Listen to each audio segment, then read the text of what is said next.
if I can just say this, and if I can just take it from an Irish perspective, I'm aware of the complexities, but we have a lot of people that came to the United States in the last 20 or 30 years, and for one reason or another, they're here illegally. They are working as normally as they can. They're married and they're rearing their children. Lots of cases, their children are reared, but they are illegal. And with all of the security issues arising from 9/11,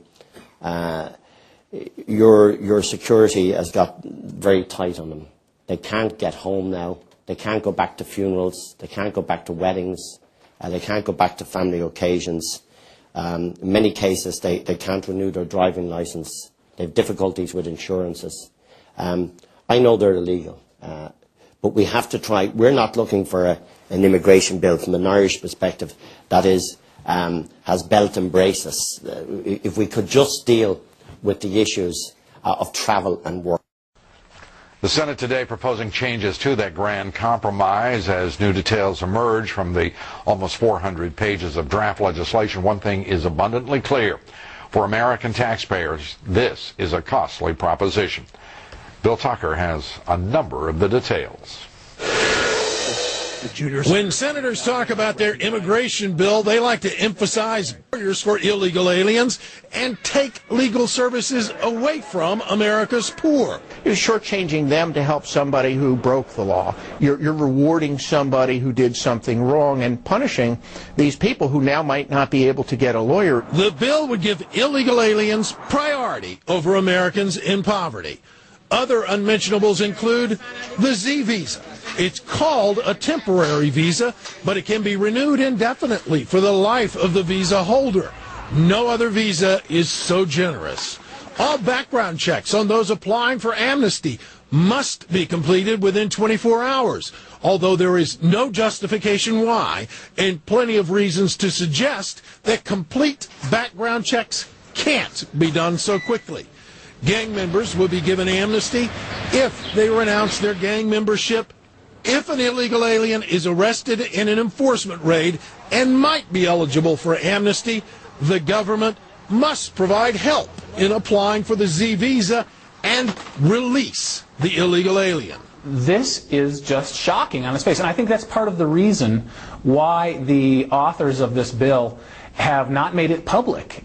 Most of the Senate has not seen this bill yet. Another unnoticed provision, the bill would change the law and reduce the southern border fencing project from 854 miles to 370 miles to only 200 miles.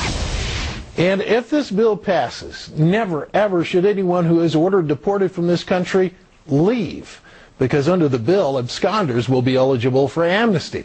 Those who follow the law and follow a judge's deportation order, Lou, if they go home, they will not be eligible for amnesty. Well, that's a metaphor here. I mean, if you follow the law, you're punished under this legislation. Exactly. If you don't, you're rewarded. Hence the expression amnesty. The idea that American taxpayers would be paying for legal representation. Explain that. I can't explain. I even talked to an immigration lawyer today who thought it was a bit misguided as well. It's never, ever been done historically. In fact, historically, they've been forbidden to give money to illegal aliens for illegal aid. House, we've probably got time for one more question. Let me apologize if and when we don't get to anybody. This gentleman all the way in the back. Yes, sir.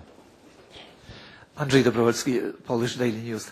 Mr. Prime Minister, your country attracts a lot of immigrants from new members of the European Union, mostly Polish people. Do you have any problems with them? Are you happy with them, or are you rather prefer not to have them? So many of them. It's the immigration question in the other direction. Well, as you know, for 150 years or thereabouts, emigration was out of Ireland, and we very much appreciate it, especially the United States, that we're always afforded the hands of friendship and opportunity to Irish people. So we're not hypocrites, and we very much appreciate in different economic circumstances why people would come to Ireland. And of course, for that reason, we supported from day one, when the new member states joined in the accession, the 1st of May 2004, that we would open up Ireland to those 10 new member states, and we did that. We probably did not think on that day that 3 years later, less than 3 years later, we would have over 200,000 Poles in Ireland. But we do, and they are not creating any problems for us. 10% of our population are now new Irish, as we call them.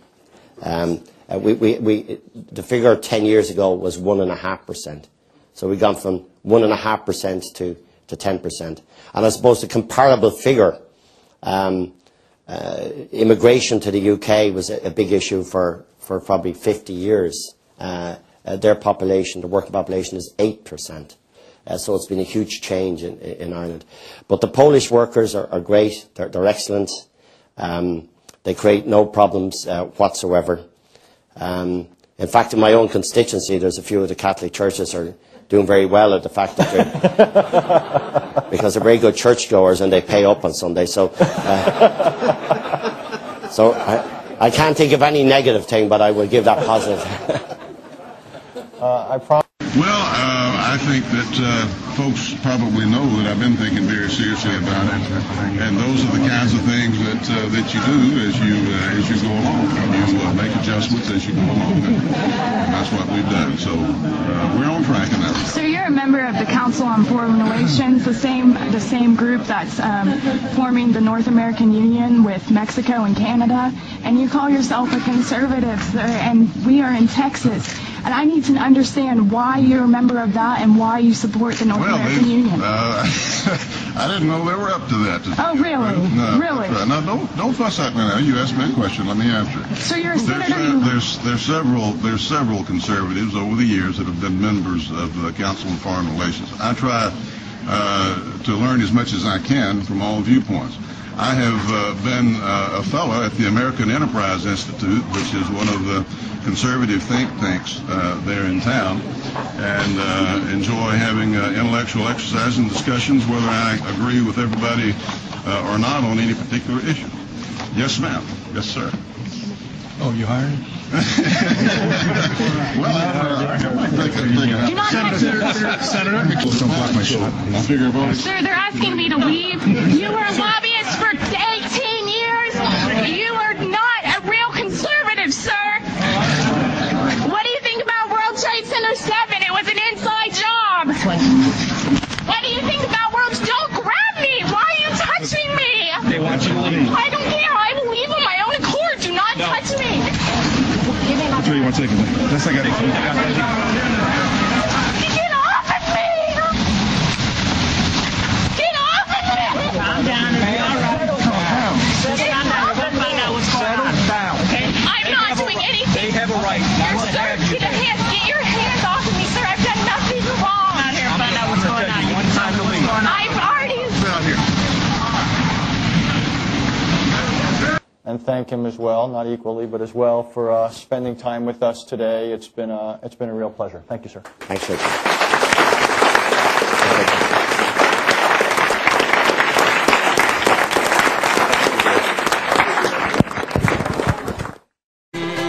A nation once again, and Ireland long a province be, a nation once again. It's good to be back at the Council on Foreign Relations. As Pete mentioned, I've been a member for a long time and was actually a director for some period of time. I never mentioned that when I was campaigning for re-election back home in Wyoming.